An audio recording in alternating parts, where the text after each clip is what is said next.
Salut tout le monde. Ça fait un petit moment que j'avais publié de vidéo, mais bon, je me suis pris une grippe assez carabinée, donc ça m'a un petit peu cassé. Et là, je vais faire une vidéo assez courte, on va dire une vidéo de, comment dire, de reprise après maladie. Alors, on va voir un petit peu la commande Shift, hein, qui permet de, on va dire, d'altérer ou de changer la position d'un d'un argument dans un script. Donc, on va voir ça de manière assez rapide. Venons-en à notre bureau. Ici, j'ai un script prêt à être édité. Euh, on a vu dans la vidéo numéro 6 de cette série les arguments pour les scripts. Par exemple, mon script, quelque chose, quelque chose. Donc, $1, $2, etc. Donc aujourd'hui, on va faire un peu la même chose. On va commencer par dire bonjour $1.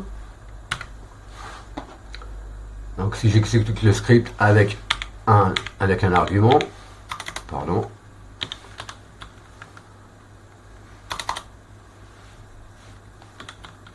voilà, et si je dis par exemple Pierre,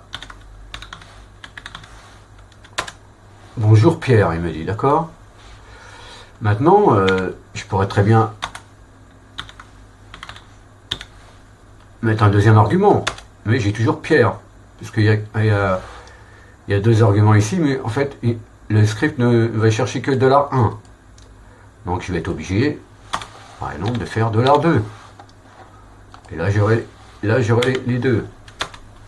Bonjour Pierre, Paul. Il me dit pas bonjour Pierre, bonjour Paul.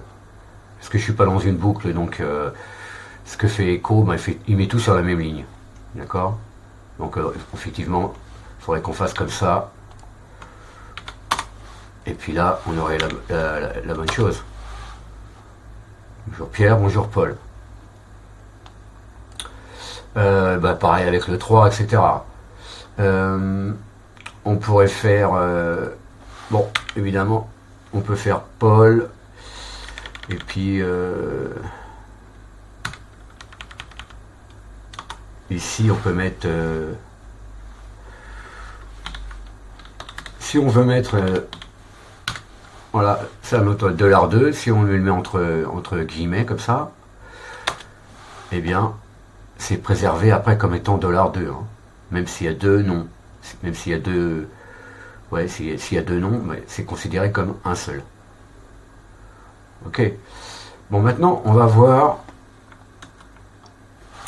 comment faire, finalement, quelque chose de plus simple. Parce que là, à chaque fois, on est obligé de mettre $1, $2, $3, etc. Donc, on peut rentrer dans une boucle, mettons, parce qu'il va y avoir plusieurs arguments. Donc, c'est bien de pouvoir les itérer un par un. D'accord.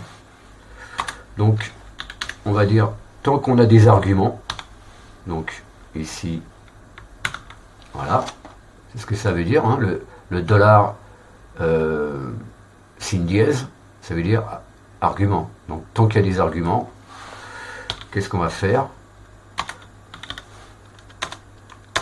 Eh bien, on va dire, ok, donc on va faire comme là-haut. Je vais copier ça puisque je l'ai déjà dit plusieurs fois. Je suis feignant, donc voilà. Et là, je ferme.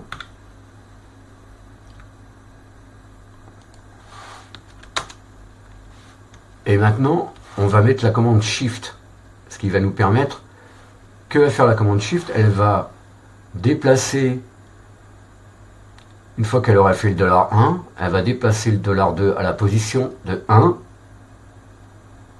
et donc $2 va devenir $1. Donc là, j'ai pas besoin de mettre $1, $2, $3, etc. D'accord? Hop. Et puis ici, je ferme ma boucle. Voilà. Donc maintenant,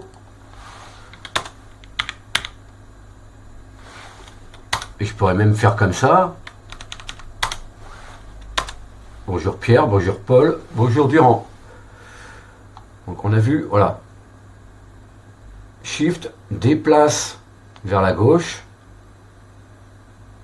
le $2 qui devient $1. Donc je laisse ça comme ça, d'accord? Tout simplement. Donc je pourrais faire ça, et je pourrais faire, je sais pas moi, Equal, et puis pourquoi pas Jekyll, d'accord, ou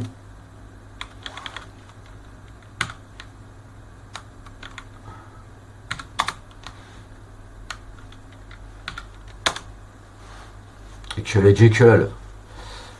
Voilà, c'était juste une petite vidéo de reprise. Donc c'est bien de pouvoir utiliser la commande Shift dans des boucles comme ça, dans nos scripts, pour pouvoir finalement déplacer nos arguments à une certaine position. On peut ajouter ici le N, ça voudrait dire déplacer à telle position. Hein. Si on fait 2, ça sera deuxième position, etc. Donc par défaut c'est 1. Hein. Voilà les amis, vidéo assez courte, mais très courte. Bon, j'essaierai de faire un peu mieux la fois prochaine, quand j'irai un peu mieux. Je vous dis donc à la prochaine fois. Ici là, ne faites pas comme moi. Couvrez-vous quand il fait froid. Salut. Salut, salut.